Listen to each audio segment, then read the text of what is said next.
वीतराग विज्ञानता, शिव स्वरूप शिवकार, नमः त्रियोग संहार के। वीतराग विज्ञान अर्थात विकार रहित ज्ञान स्वभाव सारभूत है।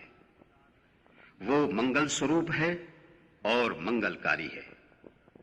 मैं उसे मन वचन काय इन तीनों योगों को वश में करके नमस्कार करता हूं।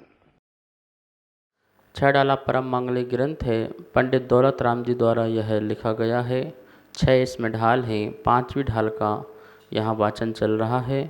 और कल देखा था हमने कम शब्दों में 12 भावनाओं के अर्थ।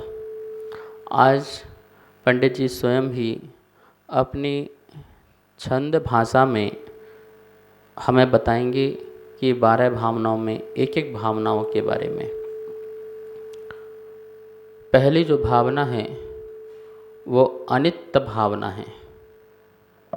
अनित्य भावना का छंद, आइए सबसे पहले उमा गर की आवाज़ में इसको सुनते हैं। जोवन गृह गोधन नारी, हय गय जन आज्ञाकारी, इंद्रिय भोग छिन थाई, सुर धनु चपला चपलाई। बहुत सुंदर आवाज़ में आपने ये छंद सुना। छंद में एक एक बातों को अपन समझेंगे। जोवन गृह गोधन नारी, है गए जन आज्ञाकारी, इंद्री भोग छिन थाई, सुर धनु चपला चपलाई। आप लोगों को मन में आ रहा होगा कि अभी तक तो बहुत सुंदर वर्णन चल रहा था श्रावक का, अब मुनि का वर्णन होना चाहिए था। तो ये बीच में भावनाएं कहाँ से आ गईं? आपको पता होना चाहिए, जब जब भी कोई मुनि व्रत को धारण करता है तो 12 भावनाओं का चिंतन करता है। किसी भी एक भावनाओं का चिंतन करके वह मुनि बन जाता है, वैराग्य को धारण कर लेता है। तो श्रावक अवस्था की बात हो चुकी। अब श्रावक को मुनि बनना है, तो मुनि बनने के पहले वो 12 प्रकार की भावनाओं का चिंतन करता है, और जैसे ही चिंतन होता है वो मुनि बन जाता है। और मुनि बनकर के भी चिंतन करता है तो वह आगे चल कर के मोक्ष को प्राप्त हो जाता है। अनित्य भावना, एक एक शब्द का अर्थ देखिए।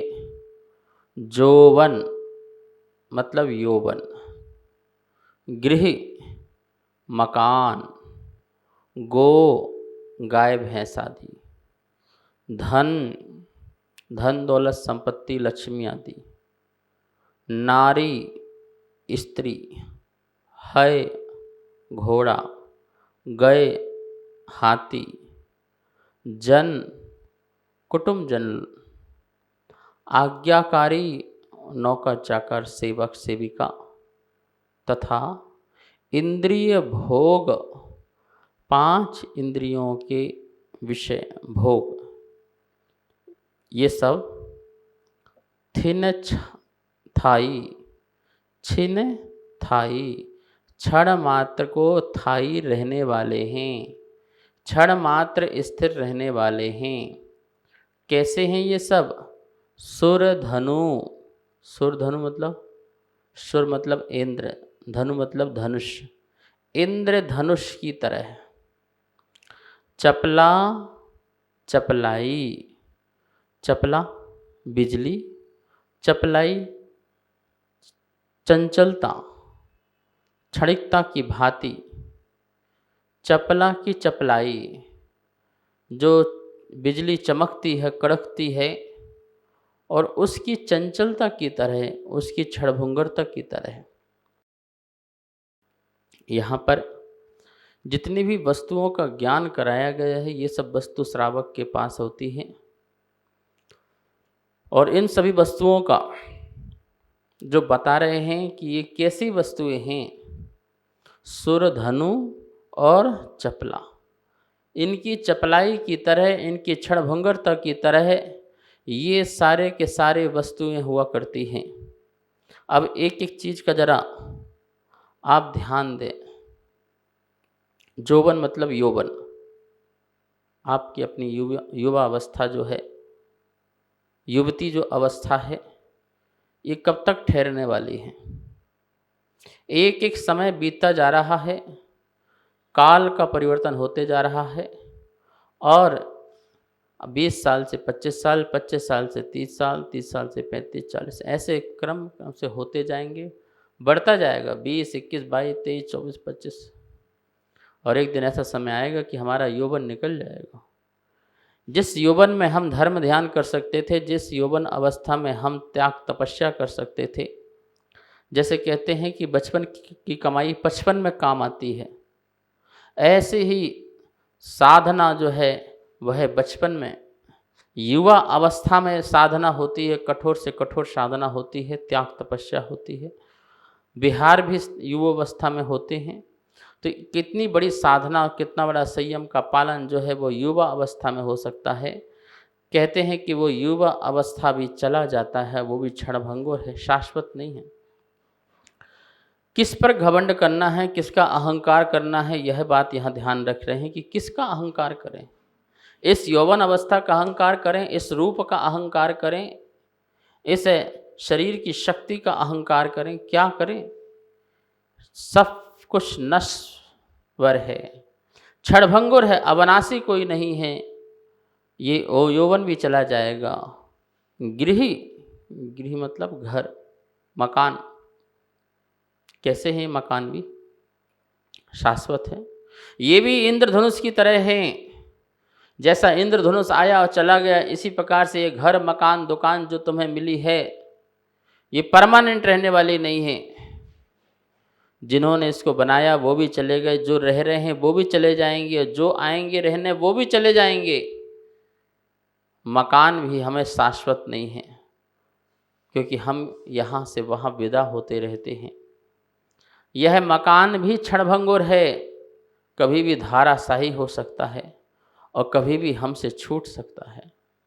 तो गृह जो भी मकान है, घर है, गो मतलब गाय, भैंस आदि। ये गाय, भैंस आदि जो कुछ भी प्राप्त वस्तुएं हैं वो सदा सदा नहीं रहेंगे। गाय भैंस की भी अपनी आयु समाप्त होगी, वो भी विदा हो जाएंगे। हर चीज़ की आयु होती है। ये मकान बनाया तो इसकी भी कोई आयु होगी, महल बनाया तो उसकी भी कोई आयु होगी, ये कपड़े पहने हैं तो उसकी भी आयु होगी। जो कुछ भी जब बनाया जाता है उसकी आयु फिक्स होती है। आयु मतलब वो कब तक रहेगी, उसकी काल मर्यादा क्या है, क्योंकि कुछ काल मर्यादा के बाद तो उसमें परिवर्तन होना ही है। वैसे तो हर समय सूक्ष्म रूप से परिवर्तन होता है, लेकिन व्यवहार से जिसको हम पकड़ पाते हैं स्थूल रूप से, उसका जो परिवर्तन है वो हमको दिखाई देता है कि अब ये मकान टूट गया है, छत गिर गई है, कपड़े खराब हो गए हैं, फट चुके हैं। ये सब क्या है, गलन पूर्ण हो रहा है ना पुद्गल में, क्योंकि नश्वर हैं, क्षणभंगुर हैं। गाय भैंस आदि जो भी चेतन हैं उनकी भी अपनी कोई एक उम्र है, आयु समाप्त होती है, वो किसी और गति की ओर चले जाएंगे, तो वो भी शाश्वत नहीं रहेंगे। धन, लक्ष्मी, संपदा, वैभव, शोहरत, ये भी क्षणभंगुर नहीं रहेगी। ये भी शाश्वत नहीं है, क्षणभंगुर रहेगी। इस बात को ध्यान रखना, ये भी छूट जाएगी। किसके पास वैभव सदा सदा रहा बताइए। आज तुम्हारे हाथ में, कल किसी और के हाथ में चला जाएगा। जिसको लेकर के आज तुम बहुत इतरा रहे हो, वो कल तो तुमसे छूट जाएगी, कल किसी और के हाथ में। 100 का नोट तुम्हारे हाथ में आया, तुमने कहा ये मेरा। कितने लोगों के हाथ में लग कर के आ रहा है, जिसके पास भी जाता था तो वही कहता था ये मेरा, और आज तक ये किसी का नहीं हुआ। तो ये धन जो है ये भी शाश्वत नहीं है महानुभाव। नारी, स्त्री, जिसे तुम स्त्री सुख समझते हो, कहते हो कि ये तो मेरा जन्म जन्म का साथ देने वाली है, कब तक देगी? या तो तुम्हारी आयु पहले क्षय हो जाएगी, या नारी की जो इस आयु है बाद में क्षय हो जाएगी और जुदा हो जाएंगी। वो भी साथ नहीं दे सकती है, कोई भी जगत का परमाणु भी तुम्हारा साथ नहीं दे सकता है। लेकिन हमको मोह, ममता, माया सब भरा हुआ है। ये अनित्य भावना से यही लगाना है कि भैया सबके बीच में रहना, लेकिन सबके बीच में रह कर के ये मत समझना कि ये मेरे पास सदा शाश्वत रहेंगे, सदा सदा मेरे पास रहेंगे, ऐसा कभी भी मत सोचना। बताइए, आपके पिता के पिता की पिताजी आज आपके पास हैं क्या? नहीं है ना। उनके पास जो कुछ होगा वो तुम्हारे पास आज है क्या? नहीं है ना, चला गया ना। कोई भी इर्द गिर्द घूमने वाला जो हमारे आसपास है, वो कोई भी शाश्वत सदा हमारे पास नहीं रहेगा। मिथ्या दृष्टि, इन वस्तुओं का वियोग होता है तो रोता है, पीटता है, चीखता है, चिल्लाता है, दुखी होता है, शोकाकुल होता है। और सम्यक दृष्टि के साथ भी इन चीज़ों का वियोग होता है तो वो रोता, चीखता, चिल्लाता नहीं है, वह तो चिंतन में चला जाता है। सच ही तो कहा था महावीर स्वामी ने, सच ही तो कहा हमारे जैन आगम में कि जो कुछ कभी संयोग हुआ है उसका नियम से एक दिन वियोग होगा, और वियोग होने का नाम ही नश्वर है, क्षणभुक्ता है, चंचलता है, चपलता है, क्षणिकता है। ये सब कुछ जो है वियोग की स्थिति में है, तो कुछ भी शाश्वत नहीं है। देखो, द्रव्य शाश्वत है, ये ध्यान रखना, पर्याय शाश्वत नहीं है। पर्याय बदल जाती है। हम भी आज मनुष्य कल देव बन जाएंगे, तो पर्याय क्या होगी? शाश्वत कहाँ रही? ये पर्याय भी चली जाएगी। तो हर किसी की पर्याय चेंज होती है। मकान की पर्याय चेंज होगी, ये जो तुम्हारा धन है इसकी पर्याय चेंज होगी, जो मकान है, दुकान है, यौवन है, इन सब की पर्याय चेंज होगी।